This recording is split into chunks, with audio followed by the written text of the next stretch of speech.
السلام علیکم ورحمۃ اللہ وبرکاتہ۔ بسم اللہ الرحمن الرحیم۔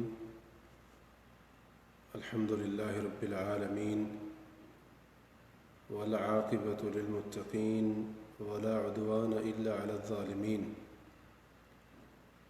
والصلاة والسلام علی اشرف الانبیاء والمرسلین نبینا محمد وعلی آلہ وصحبہ اجمعین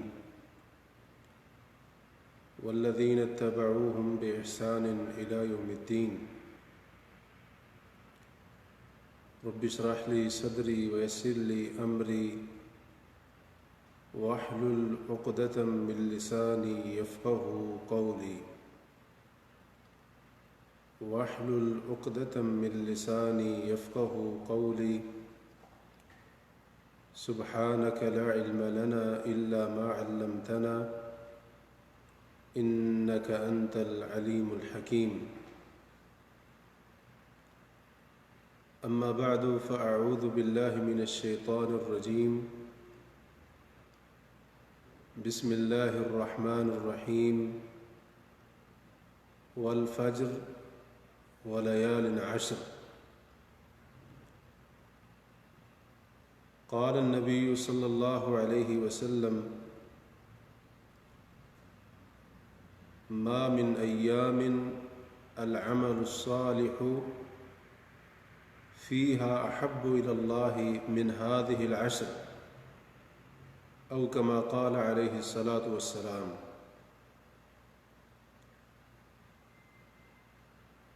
محترم و معزز ناظرین و سامعین، یہ بات ہمارے علم میں ہے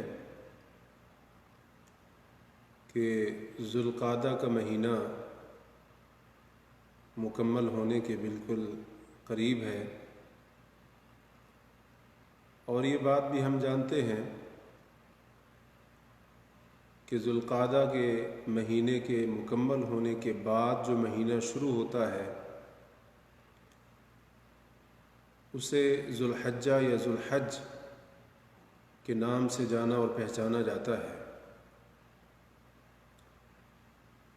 ویسے تو ذوالحج کا سارا مہینہ بڑا ہی عظمت اور فضیلت والا ہے، اور اس کی فضیلت اور عظمت کے لیے اتنی بات ہی کافی ہے کہ اس مہینے کا نام اسلام کے ایک عظیم رکن حج کے نام پر ہے، اور اسی طرح اس مہینے کو یہ اہمیت اور فضیلت بھی حاصل ہے کہ یہ ان 4 مہینوں میں سے ایک ہے جو 4 مہینے حرمت والے مہینے ہیں۔ اس پورے مہینے کی فضیلت اہمیت اپنی جگہ پر مسلم ہے، لیکن اس کے ابتدائی 10 دن ذوالحج کا پہلا عشرہ وہ بڑی اہمیت اور فضیلت کا حامل ہے۔ اللہ تبارک و تعالی نے حضرت موسیٰ علیہ السلام کو جب تورات دینے کے لیے اپنے پاس بلایا تھا تو 30 راتوں کا ان سے وعدہ لیا تھا کہ 30 راتیں آپ طور پہاڑ پر یا اس کے قریب رہیں گے، اور پھر اللہ نے فرمایا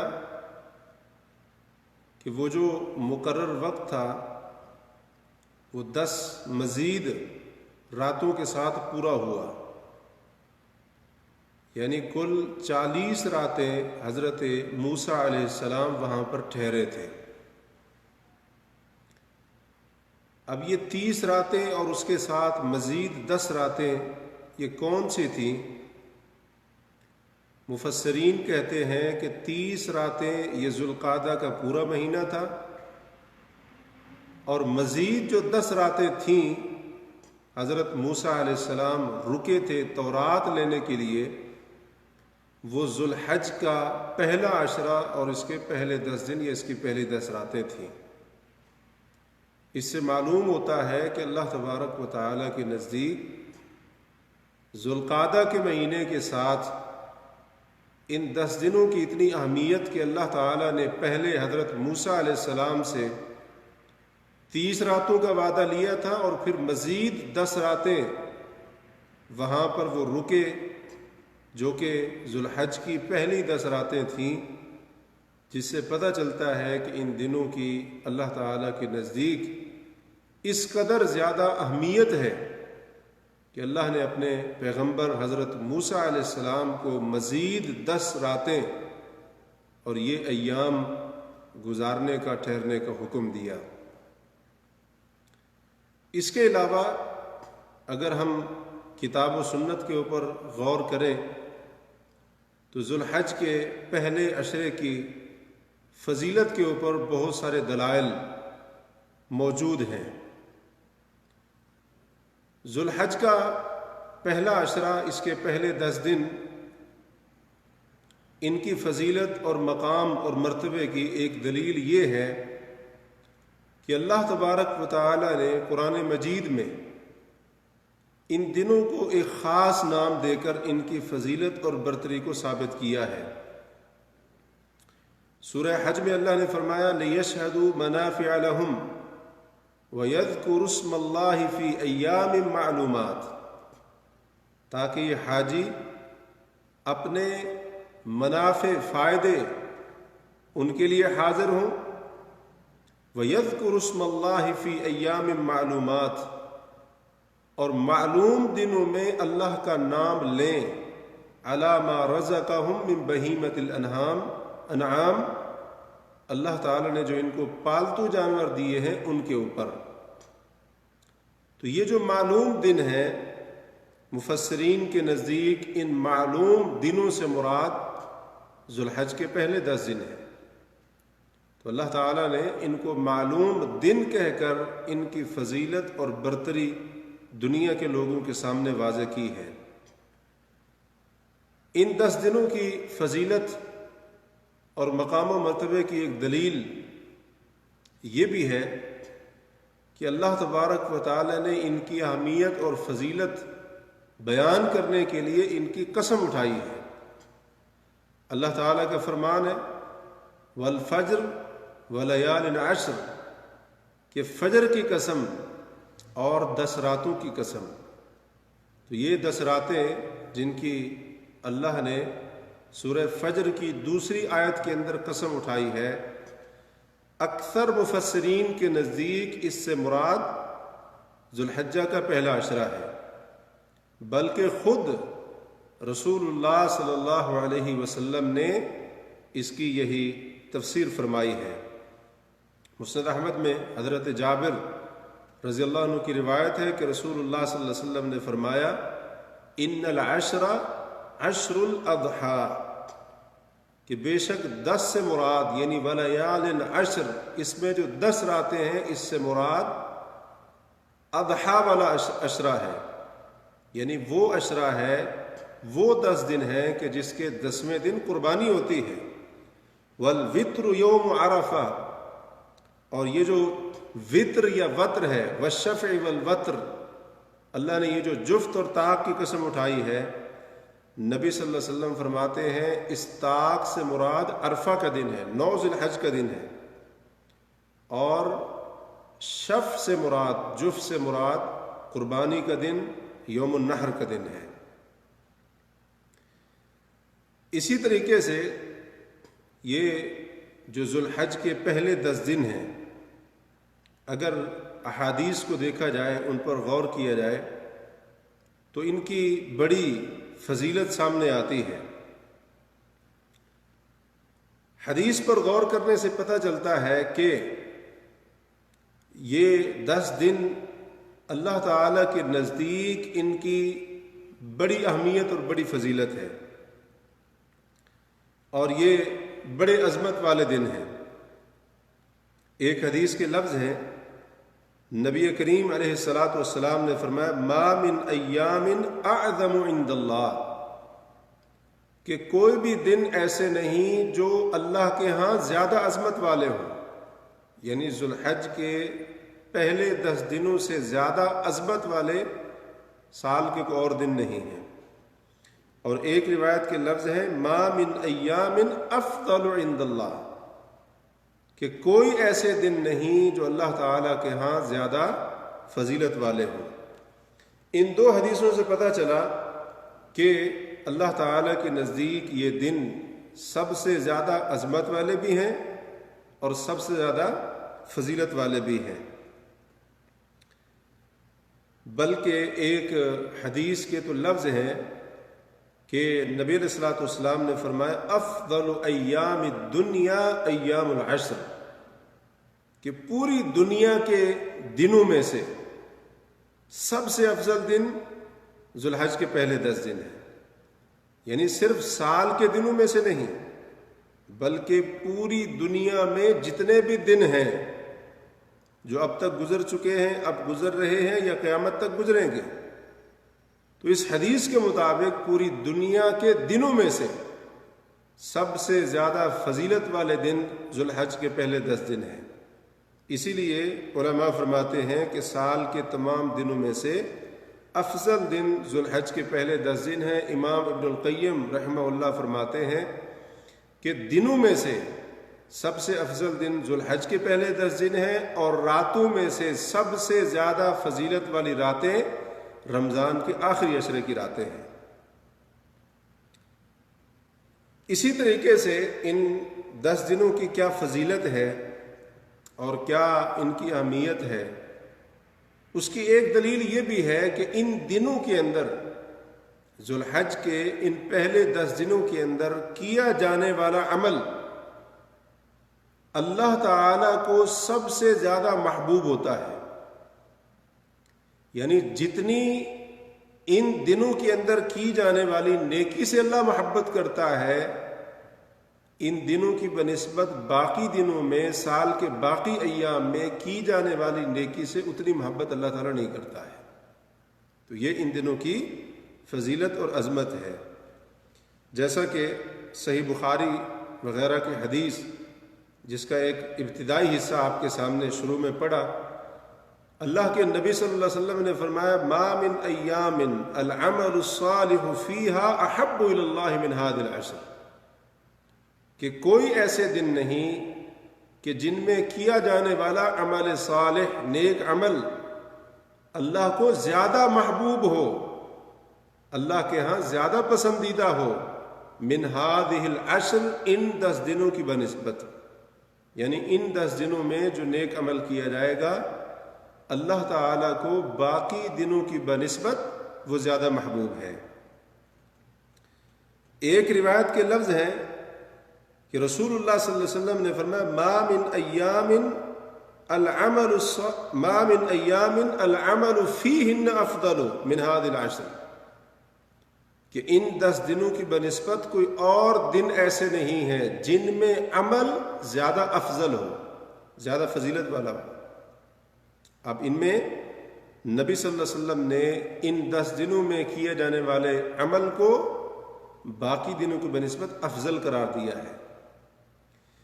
ایک روایت کے لفظ ہے کہ نبی صلی اللہ علیہ وسلم نے فرمایا ما من عمل ازکا عند اللہ عز وجل ولا اعظم اجرا من خیر یعملہ فی عشر الاضحیٰ، کہ کوئی بھی ایسا عمل نہیں جو اللہ تعالیٰ کے نزدیک سب سے زیادہ پاکیزہ ہو اور اللہ تعالیٰ کے ہاں زیادہ بڑے اجر والا ہو، من خیر، اس بھلائی سے، نیکی سے، یعملہ، جو انسان کرتا ہے، فی عشر الاضحیٰ، ان 10 دنوں کے اندر، قربانی والے عشرے کے اندر، یعنی ذو الحجہ کے پہلے 10 دنوں کے اندر۔ تو ان تمام احادیث سے معلوم ہوا کہ ان 10 دنوں کی اللہ کے نزدیک اتنی فضیلت، عظمت اور مقام ہے کہ ان دنوں میں کیا جانے والا عمل اللہ تعالیٰ کو سب سے زیادہ محبوب بھی ہوتا ہے، اللہ تعالیٰ کے ہاں ان دنوں میں کی جانے والی نیکی افضل بھی ہوتی ہے، اور اللہ تعالیٰ کے ہاں ان دنوں میں کیا جانے والا عمل سب سے زیادہ پاکیزہ بھی ہوتا ہے، اور پھر اجر کے لحاظ سے بھی ان دنوں میں کیا جانے والا عمل زیادہ ہوتا ہے، اور اس کا اجر باقی دنوں کی بنسبت زیادہ ہوتا ہے۔ تو محترم ناظرین و سامعین، یہ ان 10 دنوں کی فضیلت نبی کریم علیہ السلام نے اس طرح سے بیان فرمائی ہے۔ پھر اور بھی بہت ساری چیزیں موجود ہیں کہ جو ان 10 دنوں کی عظمت اور فضیلت کے اوپر دلیل ہیں۔ ایک دلیل یہ بھی ہے کہ ان 10 دنوں کے اندر حج کے اکثر اعمال اور ارکان ادا کیے جاتے ہیں۔ حج کے دن 8 ذوالحج سے شروع ہوتے ہیں، اور پھر 12 یا 13 ذوالحج تک یہ دن رہتے ہیں۔ تو 8 سے لے کر 10 ذوالحج تک، جو کہ پہلے عشرے کے ایام ہیں، اس کے دن ہیں، ان میں سب سے زیادہ حج کے اعمال اور ارکان کو ادا کیا جاتا ہے۔ اسی طریقے سے ان 10 دنوں کی فضیلت اور عظمت کی ایک دلیل یہ بھی ہے کہ انہی 10 دنوں میں ایک یوم عرفہ بھی ہے۔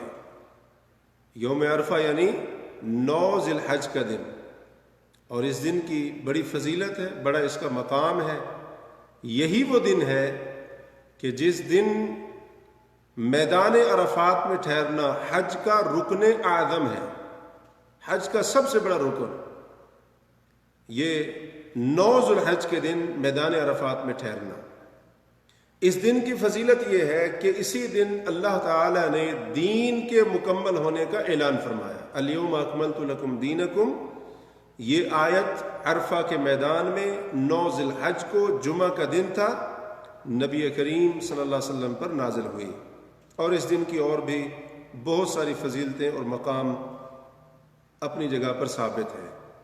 ان 10 دنوں کی فضیلت اور عظمت کی ایک دلیل یہ بھی ہے کہ انہی دنوں میں ایک دن یوم النحر بھی ہے، قربانی کا دن، جانور نحر ذبح کیے جانے کا دن، جس کو شریعت کے اندر یہ مقام حاصل ہے کہ یہ سب سے عظیم، افضل اور سب سے زیادہ حرمت والا دن ہے۔ اور حج کے سب سے زیادہ کام کیونکہ اسی دن ہوتے ہیں، اس لیے 10 ذوالحج کو یوم الحج الاکبر بھی کہا جاتا ہے، حج اکبر کا دن، یعنی حج کے ساتھ اس کو منسوب کیا جاتا ہے، جو کہ اس کی عظمت اور فضیلت کی دلیل ہے۔ تو مختصر یہ کہ یہ ان 10 دنوں کی اہمیت اور فضیلت کے اوپر کچھ دلائل کتاب و سنت کی روشنی میں آپ حضرات کے سامنے رکھے۔ جب یہ دن اتنے فضیلت والے ہیں اور اتنا ان کا مقام ہے شریعت کے اندر، حتیٰ کہ ان میں کیا جانے والا عمل بھی اللہ تبارک و تعالیٰ کو سب سے زیادہ محبوب ہوتا ہے، تو پھر ان دنوں کے اندر کیا کرنا چاہیے؟ یہ فضیلت والے ایام، یہ بہترین دن، یہ عظمت والے ایام نہ صرف سال کے افضل دن بلکہ پوری دنیا کے افضل دن، تمام دنیا کے دنوں میں سے سب سے افضل دن یہ 10 ذوالحجہ کے پہلے 10 دن ہیں۔ تو پھر ان کے اندر ایک مسلمان کو کیا کرنا چاہیے؟ سب سے پہلا کام جو کرنے والا وہ یہ، کیونکہ یہ 10 دن ذوالحجہ کے مہینے کے 10 دن ہیں اور ذوالحجہ کا مہینہ حرمت والے مہینوں میں سے ہے، تو خاص طور پر اس چیز سے رکنا چاہیے جس چیز سے اللہ تعالیٰ نے حرمت والے مہینوں میں روکا ہے۔ فَلَا تَظْلِمُوا فِيهِنَّ أَنفُسَكُمْ، اللہ نے فرمایا کہ ان حرمت والے مہینوں میں خصوصی طور پر اپنی جانوں کے اوپر ظلم نہ کرنا۔ اور یہ بات پہلے ہم سن چکے ہیں کہ یہ جو حرمت والے مہینے ہیں، حرمت والے ایام ہیں، ان کے اندر نیکی کا اجر باقی دنوں کی بنسبت زیادہ ہوتا ہے۔ جہاں نیکی کا اجر زیادہ ہوتا ہے، وہیں پر ان فضیلت والے اوقات اور ایام میں گناہ کا بوجھ بھی زیادہ ہوتا ہے۔ اس لیے کسی بھی قسم کا گناہ کر کے انسان اپنے اوپر، اپنی جان پر ظلم نہ کرے۔ شرک، کفر اور اس کے علاوہ اس گناہ کا تعلق زبان سے ہو، آنکھ سے ہو، کان سے ہو، اس گناہ کا تعلق حقوق اللہ سے ہو یا حقوق العباد سے ہو، تو ہر قسم کے ظلم سے ان 10 دنوں میں خصوصی طور پر اجتناب کرنا چاہیے۔ دوسرا کرنے والا کام 5 نمازیں پابندی سے پڑھنا ہے۔ نماز تو پورا سال فرض ہے، لیکن ان فضیلت والے اوقات اور ایام کے اندر نماز جیسی عظیم اور اہم عبادت کا اہتمام بھی زیادہ ہونا چاہیے۔ نمازیں 5 کی 5 پڑھنا، وقت پر پڑھنا، جماعت کے ساتھ، تکبیر اولیٰ کے ساتھ، پہلی صف میں اہتمام کرتے ہوئے، اور پھر صرف فرض ہی نہیں بلکہ اس کے ساتھ ساتھ سنت مؤکدہ، نماز وتر، چاشت کی نماز، اور اس کے علاوہ تحیت المسجد، تحیت الوضو، دیگر نوافل، جتنا ممکن ہو سکے بندہ نماز کا ان 10 دنوں کے اندر زیادہ سے زیادہ اہتمام کرنے کی کوشش کرے۔ یہ اہتمام سال کے باقی ایام میں بھی ہونا چاہیے، لیکن ان دنوں کے اندر کیونکہ یہ فضیلت والے ہیں، اس عظمت والی عبادت نماز کی اہمیت، اہتمام انسان کی زندگی میں اور بھی بڑھ جانا چاہیے۔ تیسرا کرنے والا کام ان دنوں کے اندر وہ ہے حج اور عمرہ کی ادائیگی۔ حج اور عمرہ کی ادائیگی، ظاہر بات ہے اس وقت جو حالات ہیں تو وہ اس چیز کی اجازت نہیں دیتے، ورنہ یہ چیز بھی علماء اس کو اہل علم یقینی بات ہے کہ عشرہ ذو الحجہ کے اعمال میں اس کو ذکر کرتے ہیں، اور جن خوش نصیبوں کو اللہ تعالیٰ اس سال بھی توفیق دے رہا ہے وہ بھی اللہ تعالیٰ کی توفیق اور مدد سے اس عظیم عبادت کو، ان 2 عظیم عبادتوں کو اللہ کی توفیق سے وہ ادا کریں گے۔ تو بہرحال یہ بھی یہ اس کے اعمال میں سے ہے، ذو الحجہ کے اعمال میں سے ہے۔ اسی طریقے سے روزہ رکھنا، روزے کا اہتمام، تو روزے کی عبادت بڑی عظیم عبادت ہے، خاص طور پر 1 ذو الحج سے لے کر 9 ذو الحج، ان 9 روزوں کا اہتمام کرنا۔ ایک حدیث میں وارد ہے کہ نبی علیہ الصلوۃ والسلام 9 ذی الحج کے روزے رکھا کرتے تھے، یعنی پہلی سے لے کر 9 ذی الحج تک یہ 9 دن کا روزہ نبی صلی اللہ علیہ وسلم رکھا کرتے تھے۔ 10 کا کیوں نہیں کہا ہم نے؟ کیونکہ 10 کا روزہ رکھنا جائز نہیں ہے، حرام ہے شرعاً۔ عید کا دن ہے، عید کے دن کا روزہ جائز نہیں ہے، اس لیے 9 دن کہا۔ تو اگر کسی کو استطاعت اور توفیق ہو کہ وہ 9 دن روزہ رکھ سکتا ہے تو بڑی اچھی بات ہے، بڑی اجر والی بات ہے۔ اور اگر کسی کو اتنی توفیق نہیں اور وہ ان دنوں کے اندر اگر سوموار اور جمعرات کا دن آتا ہے اس کا اہتمام کرتا ہے تو بڑی اچھی بات ہے، بڑی اجر والا عمل ہے بڑا۔ اور اگر کسی کو اتنی بھی استطاعت نہیں ہے تو پھر اسے چاہیے کہ کم از کم 9 ذو الحج عرفہ کے دن کے روزے کا اہتمام کرے، اس کا اہتمام کرے، کیونکہ اس کی فضیلت یہ ہے، صحیح مسلم میں حدیث ہے، نبی علیہ الصلوۃ والسلام نے فرمایا کہ 9 ذو الحج کا روزہ، عرفہ کے دن کا روزہ 1 سال پچھلا اور 1 سال آئندہ 2 سال کے گناہوں کا کفارہ بن جاتا ہے۔ یعنی اس کی وجہ سے اللہ تعالیٰ اس کے 2 سال کے گناہوں کو مٹا دیتا ہے، 1 سال پچھلا جو گزر گیا ہے اور 1 سال آئندہ، تو اللہ تعالیٰ 2 سال کے گناہوں کا اس 9 ذو الحج عرفہ کے دن کے روزے کو کفارہ بنا دے گا۔ تو 1 دن کا روزہ اور بدلے میں یہ 720-30 دن کے گناہ معاف ہو رہے ہیں، تو یہ بڑی فضیلت والی بات ہے۔ اس فضیلت سے انسان کو اپنے آپ کو محروم نہیں کرنا چاہیے۔ 5واں عمل ان دنوں کے اندر صدقہ ہے۔ صدقہ ویسے بھی ہونا چاہیے، لیکن فضیلت والے ایام ہیں تو فضیلت والے ایام کے اندر صدقہ جیسی، سخاوت جیسی اہم عبادت، اللہ کو راضی کرنے والا عمل، اس کا بھی اہتمام ہونا چاہیے۔ بندہ حسب استطاعت فقراء، مساکین، ضرورت مند، حاجت مند، ان کے اوپر خرچ کرے۔ 6واں عمل تلاوت قرآن ہے۔ قرآن کی تلاوت پورا سال ہونی چاہیے، لیکن ان دنوں کے اندر اس کا زیادہ اہتمام ہونا چاہیے۔ 7واں عمل ہے اللہ کا ذکر، اس کی تو خصوصی تاکید ان دنوں کے اندر موجود ہے۔ اللہ کے ذکر کی خصوصی تاکید ان دنوں کے اندر موجود ہے، بلکہ ایک حدیث کے اندر آتا ہے کہ کہ نبی علیہ الصلوۃ والسلام نے جب ان 10 دنوں کی فضیلت بیان فرمائی تو آخر میں آپ نے فرمایا کہ ان 10 دنوں کے اندر لا الہ الا اللہ، الحمدللہ اور اللہ اکبر اس کو بکثرت پڑھو، بہت زیادہ اس کو پڑھو۔ اس لیے اہل علم فرماتے ہیں کہ ان 10 دنوں کے اندر تکبیرات کا اہتمام کرنا چاہیے، عموماً اللہ کے ذکر کا اہتمام کرنا چاہیے اور خصوصاً تکبیرات کا اہتمام کرنا چاہیے۔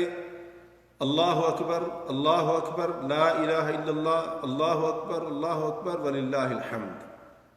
اور 2 صحابہ حضرت ابو ہریرہ اور حضرت عبداللہ بن عمر رضی اللہ عنہ کے بارے میں آتا ہے، جیسا کہ امام بخاری رحمہ اللہ نے صحیح بخاری میں اس کو ذکر کیا ہے کہ وہ ان 10 دنوں کے اندر بازار کا رخ کرتے اور وہاں جا کر تکبیریں کہتے اور لوگ بھی ان کے ساتھ پھر تکبیریں کہنا شروع کر دیتے تھے۔